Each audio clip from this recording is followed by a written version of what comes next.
Republic of Kenya. Those of you who are in the swearing in, you realize I just made some of the curve remarks deliberately because it would not have been appropriate at that time to give lengthy speeches because of the official context of the day. So today is the day when I wanted to at least make a statement on my assumption of office. Fellow Kenyans, on 1st November 2024, as you are aware, I assumed the office of the Deputy President. That day was and shall remain the most momentous and significant day of my life.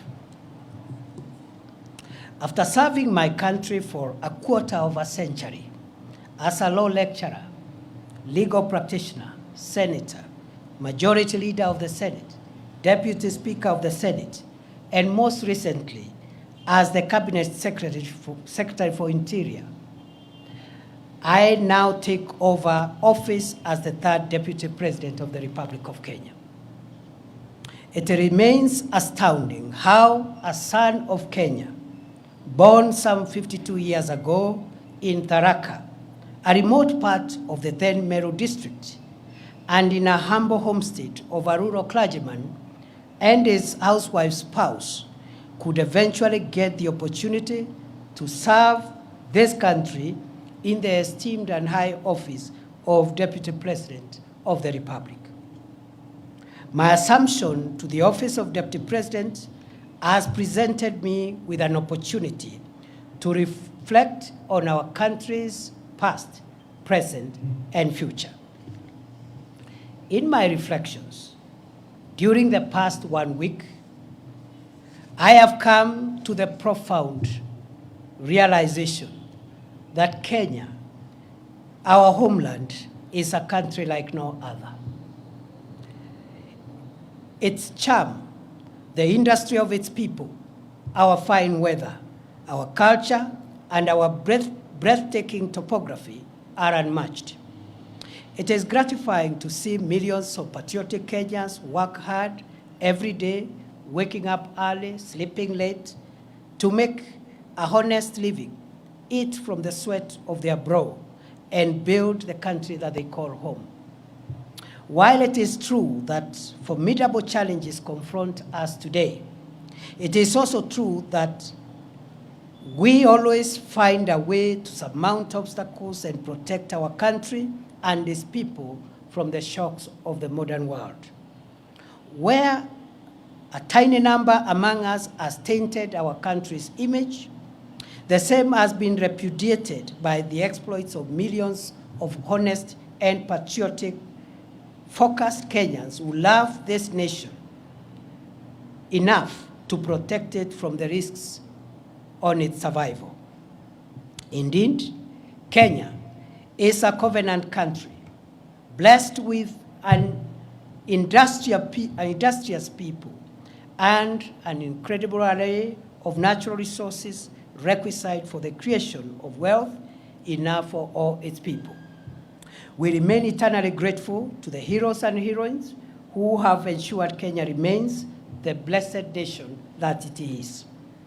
As we reflect on our challenges, let us capitalize on the jolting of these challenges to write a new, better, and brighter chapter for Kenya. We should heal our divisions, solidify our national unity, and pursue our country's goals as brothers and sisters, joined by the permanent bonds of our common heritage and our common future. I have had occasion in the past few days to ponder on how the orderly transfer of authority as called for in our Constitution takes place seamlessly in our country. I realize that my ascent to the office of Deputy President has taken place on the back of a hotly contested constitutional process. For weeks, the country was glued to parliamentary and judicial events whose completion is a testament, or was a testament, to our country's democratic credentials and the integrity of our constitutional institutions. I am humbled to be of service to this country as its deputy president, and to formally take the reins to support and assist President William Ruto and the team he leads towards the realization of his vision to deliver the transformation of Kenya. It is an honor to serve my country at such a time as this, when Kenya is moving forward and upwards to the heights that our forefathers envisaged when they fought for the establishment of our republic. The founders of our nation and those who fought to make us a free people triumphed over the oppressive chains of colonialism, not only because they worked hard for it, but because they remained united. Today, as in the past, the quest for national unity is undeniably the most profound aspiration animating our national conversation. Why? Because we are coming from a rough patch where we had been enthralled in a rather unfortunate conversation about distinction, difference, and division. At a time when the country desperately requires a rallying call to pull together to steer our nation to greatness during these challenging times. Koitalel Somoei, Dedan Kimathi, Mekatilili Wamenza, and later Jomo Kenyatta, Ronan Gala, Oginga Odinga, Masinde Muliro, and many others worked hard to set free the whole of Kenya, not parts of Kenya where they were born or raised.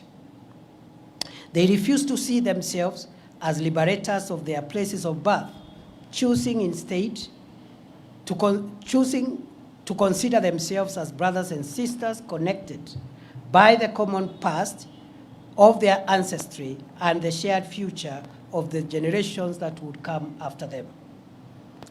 We learn from these gallant sons and daughters of Kenya that for us to defend our freedom, sovereignty, territorial integrity, and economic transformation, for us to overcome inequality, poverty, and the need in our midst, we must harness and aggregate the collective daily struggles of ordinary Kenyans for our common good.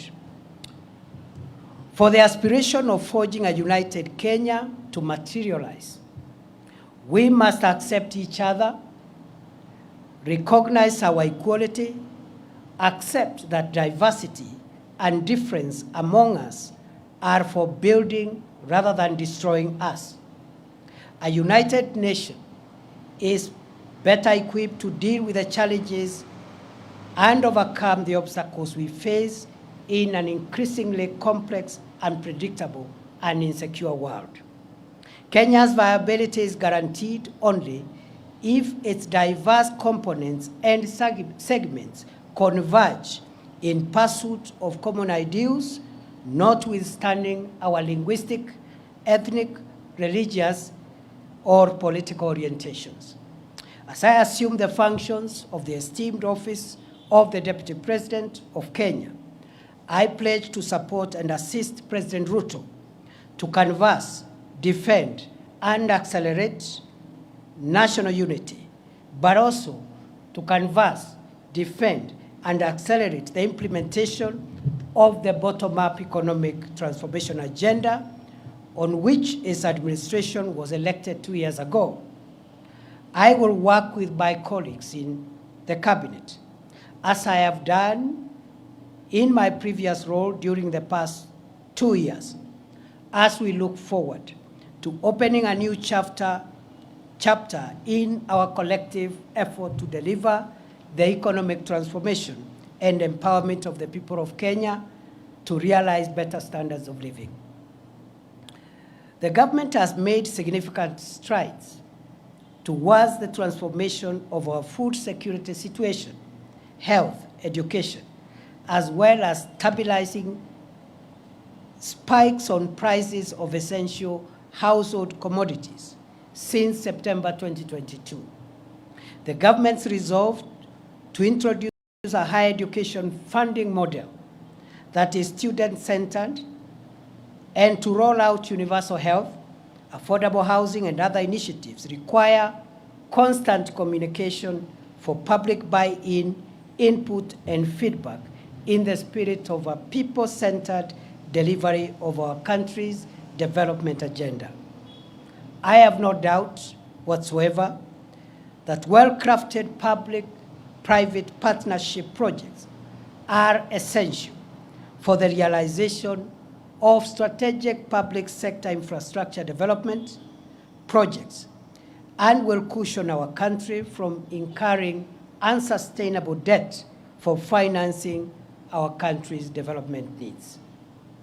As we pursue Kenya's economic transformation and strengthen the bonds of our national unity, now is the time to ask every citizen to introspect on their contribution towards the actualization of the Kenya we all want to live in.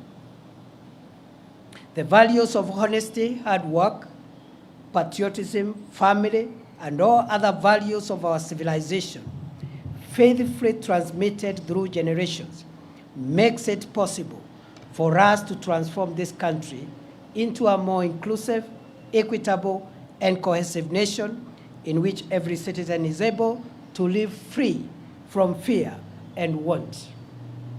A Kenya where every citizen has a realistic opportunity to attain good health, wealth, and safety. Our ambitious ideal for a new Kenya will be actualized by sacrifice, hard work, pulling together, eschewing the blame game, and loving Kenya more than our subnational affiliations. It is possible to converge our diverse subnational interest into broad collective national interest as the surest way of realizing Kenya's viability as a solid, respected, competitive, devolved, modern, democratic, plural society able to assert itself in the world for centuries to come. Only a country of opportunity that Kenya is